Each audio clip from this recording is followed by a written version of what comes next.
What if I told you that the modern world is completely wrong about trauma? Like 100% wrong. We're conditioned to believe it's this psychological disease, right? A mental disorder you're just stuck with forever. But what if that whole idea is just a massive illusion? What if trauma is actually a highly curable physiological blockage? In this explainer, we're going to completely shatter the paradigm of how we view our deepest wounds. Let's get into it. We really have to start with this profound question. Is trauma a permanent psychological life sentence, or is it just a temporary physiological blockage? For decades, our society has treated trauma like a life sentence. We label it, we manage it, we try our absolute best to cope with it. But what if it's simply a temporary glitch in our biology, a totally natural process that was violently interrupted and just needs to be completed? Society's traditional approach leans really heavily on talk therapy. The idea that if we just analyze our thoughts enough, we can somehow fix the problem. But here is the brutal reality. You cannot just talk your way out of trauma. Why? Because the trauma isn't actually stored in your thoughts. It is deeply wired into your nervous system. To heal, we have to move past this psychological illusion and confront the biological reality of the body. Act 1. Biology becomes pathology, deconstructing the hidden problem. Our roadmap for this journey is the absolutely groundbreaking work of Dr. Peter A. Levine in his masterwork, Waking the Tiger. Levine spent over 25 years unraveling a truly fascinating mystery. Think about this. Wild animals are routinely threatened with death, yet they rarely experience trauma. Humans, on the other hand, were traumatized by a huge array of experiences. He discovered that the secret to our healing lies precisely in the innate, instinctual wisdom of the animal body. Right, so we all know the first two primal instincts, fight or flight. When a mammal is threatened, the nervous system pumps just massive amounts of survival energy into the body to either fight off the attacker or run for its life. But there is a third, critically misunderstood response here, and that's the freeze response, also known as immobility.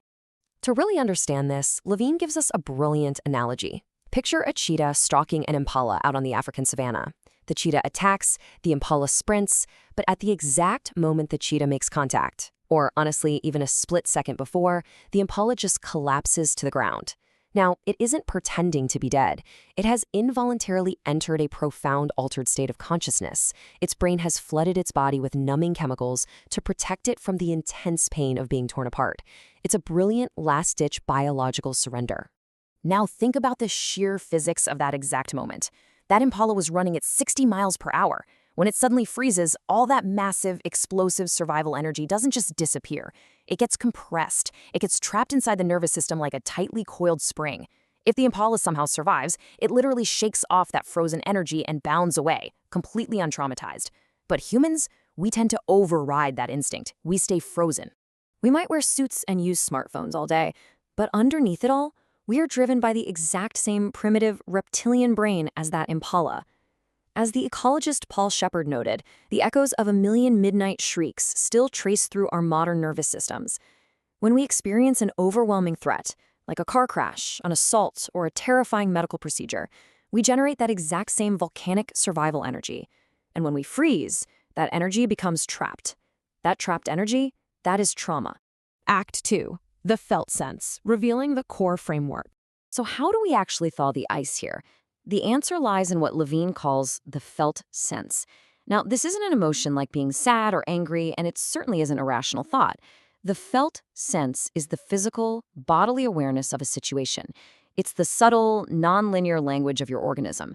The tingling, the temperature changes, the internal rhythms, feeling heavy or light in your chest or limbs. It's the vital portal through which you can finally listen to your biology. Levine cites this really profound quote from the ancient Gnostic Gospels that perfectly captures this biological imperative. If you bring forth that which is within you, it will be your salvation. If you do not, it will destroy you. If we ignore our physical sensations and just try to push through our trauma, that trapped energy will eventually destroy us from the inside out, turning into chronic pain, anxiety, and disease. But if we actually process those sensations, it becomes our literal salvation. So, the absolutely crucial point is this. Healing requires uncoupling fear from immobility. See, when you're traumatized, the intense terror of the event basically becomes glued to that frozen physiological state. Every time your body tries to relax and thaw out, the terror spikes and you instantly freeze up all over again. The cure is using the felt sense to safely separate that intense fear from the biological freeze response, which finally allows the survival energy to flow out of the body. Trauma isn't a life sentence. Actually, scratch that. It's more accurately described as an incomplete action. Think of a time you were threatened, but you couldn't fight back or couldn't run away. Your body mobilized the energy to do it, but the action was violently interrupted. As Jean Genet wrote, it is only because the action was left incomplete that the experience remains vile and haunting. Healing is simply the biological completion of that interrupted escape. And this is where the paradigm truly shifts. Society constantly tells victims that they're broken. But Levine offers this incredibly beautiful metaphor instead. Think of a young tree that suffers a deep, gnarly injury. As that tree grows, it doesn't die. It grows around the injury. The burl that forms actually becomes the strongest, most exquisite, and unique part of the wood. Trauma doesn't have to be a permanent victimhood identity. When it's properly processed, it becomes a profound source of resilient strength and character. Act 3. Ultimate synthesis and blueprints. So without even realizing it, traumatized people are constantly trying to heal themselves through this dangerous loop called reenactment. Because that biological drive to complete the interrupted escape is so overwhelmingly powerful, people unconsciously attract or create situations that replicate their original trauma, basically hoping that this time they'll win. But without conscious awareness, this just leads to a destructive cycle of getting re-traumatized. The cure is shifting away from compulsive reenactment into conscious renegotiation. To visualize this, imagine the trauma vortex. Picture it as this tightly bound, terrifying, centrifugal spiral of unreleased energy. When you get triggered, it feels exactly like this dark whirlpool is sucking you down into an inescapable black hole of panic and helplessness. Now, if you dive straight into that trauma, which is unfortunately what a lot of traditional therapies accidentally force you to do, you just get ripped apart by the vortex. But nature is brilliant, right? Nature is no fool. Where there is a trauma vortex, nature instantly provides a counter-rotating balance, the healing vortex. This is a separate, positive spiral that's filled with your internal resources, your grounding sensations, and feelings of safety and genuine strength. This completely changes how we approach healing. It illustrates the actual mechanism of renegotiating trauma. You don't dive into the dark vortex.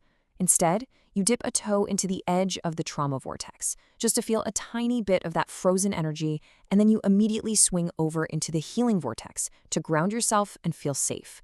You move rhythmically back and forth in a figure-8 pattern.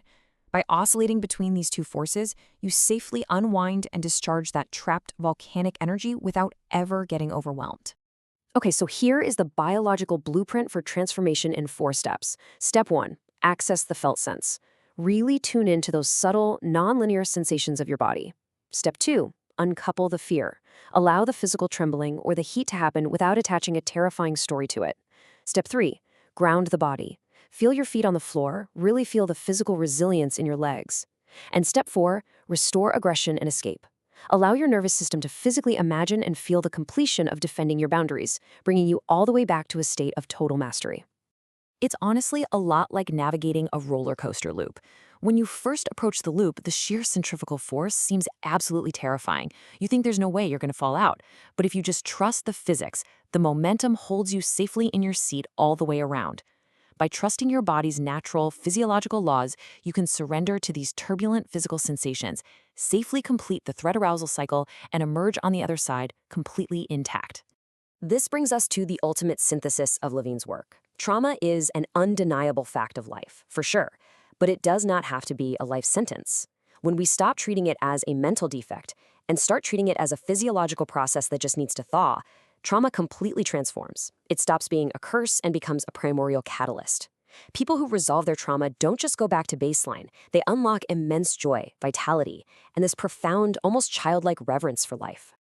Act 4. Beyond the trauma, biological potential. I want to leave you with this really powerful question to think about. If your body already possesses the primordial, millions of years old wisdom to heal itself, what is stopping you from listening to it? The tiger is already inside you, just waiting to wake up. If this explainer shifted your perspective today, make sure to subscribe and drop a comment below on how you plan to tune into your own felt sense.